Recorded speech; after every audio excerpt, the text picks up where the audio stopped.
अमरावती जिल्ह्याच्या दर्यापूर शहरातील जहानपूर रोड परिसरात असलेल्या इकरा शाळेत सोमवारी अचानकपणे आग लागली। आगीत शाळेतील फर्निचर, शैक्षणिक साहित्य आणि महत्त्वाची कागदपत्रे जळून खाक झाली।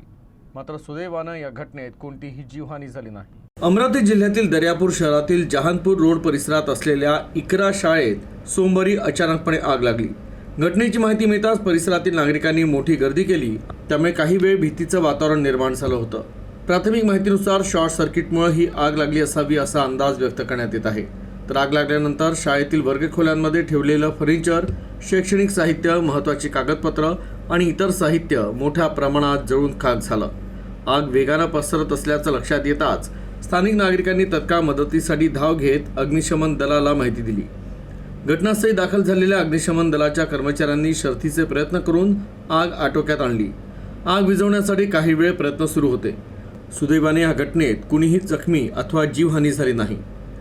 तर घटनेनंतर शाळा परिसरात नागरिकांची मोठी गर्दी झाली होती। पोलीस आणि प्रशासनानं परिसराची पाहणी करून अथक परिश्रम घेत परिस्थिती नियंत्रणात आणली। संबंधित प्रशासनाकडून नुकसानीचा पंचनामा सुरू करण्यात आला आहे। तर आगीमागील नेमकं कारण शोधण्यासाठी अधिक तपास सुरू आहे।